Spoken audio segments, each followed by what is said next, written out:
উদ্দেশ্যে একটা বক্তব্য দিয়ে উনি ওনার দায়িত্ব থেকে অব্যাহতি নেওয়ার কথা বলেছেন, কিন্তু শেষ পর্যন্ত উপদেষ্টারা ওনাকে বুঝিয়ে সেটা থেকে নিবৃত্ত করেছেন।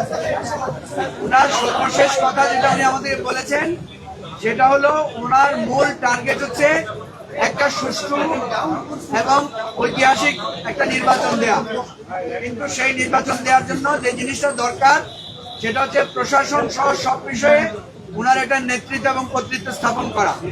উনি যখন বুঝবেন যে এখন উনি কমফোর্টেবল, সবকিছুর উপর নিয়ন্ত্রণ এবং নির্দেশনামা সঠিকভাবে হচ্ছে, তখন উনি নির্বাচনের একটা তারিখ বা রোডম্যাপ উনি আমাদেরকে দেবেন। আমরা ওনার কাছে দাবি করেছি কয়েকটা, আমাদের এবি পার্টির পক্ষ থেকে আমরা একটা লিখিত বক্তব্য দিয়েছি। আমরা ওনাকে বলেছিলাম যে আপনার সাথে রাজনৈতিক দলগুলোরই সবচেয়ে সম্পর্ক খারাপ হওয়ার কথা এবং এই দায়িত্বটা খুব চ্যালেঞ্জিং। আমরা তখন ওনাকে বলেছিলাম যে আপনি একটা টিম করে দেন যারা রাজনৈতিক দলগুলোর সাথে সমন্বয় করবে, কিন্তু সেটা ওনারা করেন নাই। ফলে আমরা ওনাকে বলেছি যে এটার কারণে আজকে রাজনৈতিক দলগুলো, বিশেষ করে বিএনপির সাথে আপনার টানা পড়েন, সেনাবাহিনীর সাথে আপনার টানা পড়েন, এটা এখন জাতির কাছে স্পষ্ট হয়ে গেছে।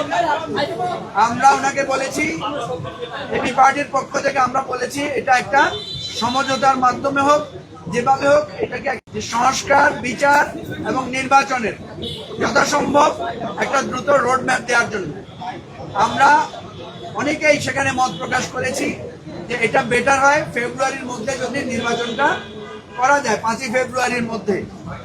বাকিটাও আমরা বলেছি যে আমরা এটার ব্যাপারে রিজিট না, ওনার জন্য যেটা সুবিধা হয়।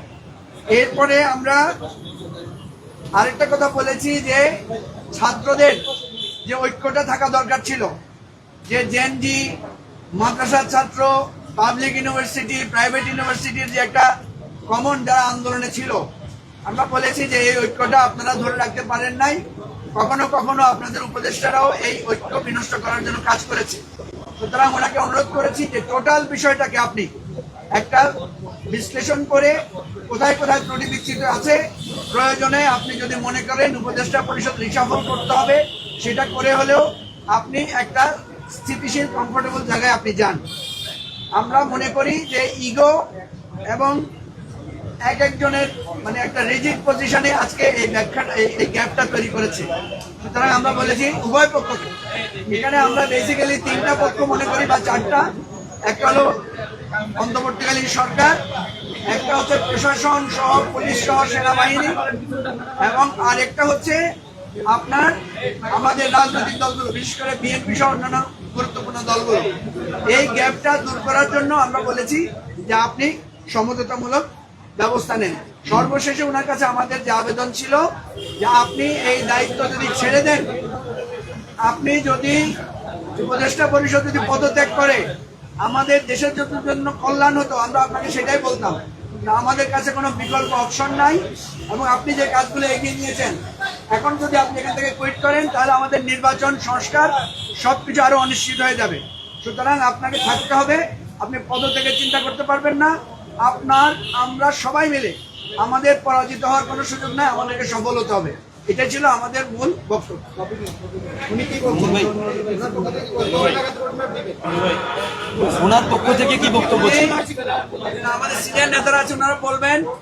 রোড ম্যাপ নিয়ে আমরা বলেছি, আমি তো বলেছি উনি কমফোর্টেবল পজিশনে গেলে উনি একটা রোড ম্যাপ ঘোষণা করবেন। আর সর্বশেষ কথা হচ্ছে উনি নিজে বলেছেন আমি কিন্তু যথেষ্ট হতাশ নানা কারণে।